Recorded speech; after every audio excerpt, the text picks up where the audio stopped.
15e jour de grève pour les salariés de la société Tôleries et Mailleries Nantaise, la TEN. Un mouvement social très suivi puisque 95% du personnel a cessé le travail à l'appel de la CGT depuis le 26 mars. Au cœur du conflit, des revendications salariales justifiées par la découverte d'une trésorerie de 17 millions d'euros, apparue suite à un audit commandé par les délégués CGT de l'entreprise. On a décidé du coup de faire un débrayage en premier lieu de 9h30 à 11h30 pour ouvrir un dialogue avec la direction. Ce qui n'a rien donné à part fermer les rideaux et tourner les talons.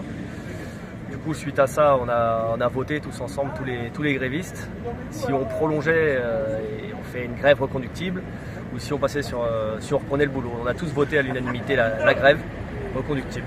Donc la SCI appartient à M. Patrick Lefeur, qui est aussi bien entendu un des directeurs de la TEN.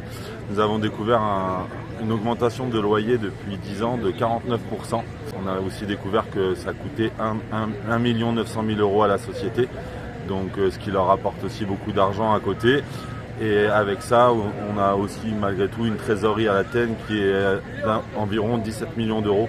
Donc voilà, à l'heure d'aujourd'hui, on est à zéro depuis 2 ans. On demande une augmentation de 5% d'augmentation et une prime PPV de 3 000 €. L'entreprise TEN, qui se veut familiale, joue à l'année la carte de l'égalité homme-femme, de l'inclusion et du dialogue social. Pourtant, à l'occasion de ce conflit, ces valeurs ne semblent plus devoir être respectées puisqu'une quinzaine d'agents de sécurité ont été déployés sur le site afin d'empêcher les grévistes d'accéder aux locaux, même les élus du CSE.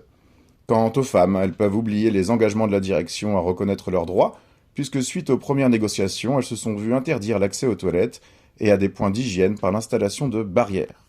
Nous disposons de 1 toilette pour 70 personnes et donc on est interdit d'aller dans les toilettes de l'entreprise parce que ça dérange ou alors parce qu'ils veulent qu'on soit démoralisé tout simplement. Donc les vigiles courent après sur le parking pour pas qu'on accède Et là ce matin on est arrivé et il y avait un camion, ils ont monté toutes les barrières tout le long pour nous empêcher d'accéder aux toilettes. Au niveau de l'hygiène, enfin je veux dire les femmes qui sont indisposées, elles font comment? Ouais, puis même humainement quoi. On est obligé, humainement c'est... Il y a un moment, de toute façon on peut pas se retenir du matin au soir. Bah, ouais, c'est un besoin vital en fait, ils n'ont pas le droit de nous interdire l'accès aux toilettes en fait. C'est clair. Nous sommes en grève mais on fait toujours partie de l'entreprise donc... Puis le problème c'est de nous provoquer comme il fait, ça tous va les jours il y a un petit truc tension, en fait. Ouais. Donc nous aussi on va finir par provoquer aussi. Pour l'instant je pense qu'on est gentils, on n'est pas des casseurs, on est là, on est solidaires et on n'a rien quoi. Donc il y a un moment ça suffit.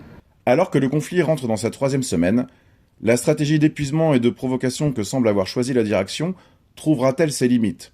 En tout cas, les salariés demeurent déterminés à obtenir satisfaction de leurs revendications. Face au harcèlement de la direction, ils ont créé un morceau de rap qu'ils diffusent devant les bureaux de la direction en permanence. La guerre des nerfs a commencé.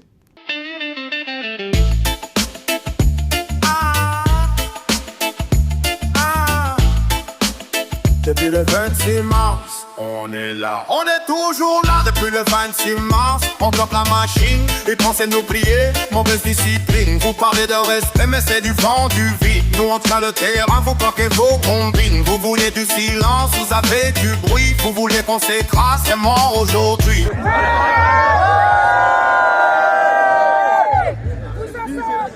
Les salariés ont également mis en ligne une cagnotte Litchi que vous retrouverez en commentaire sous la vidéo.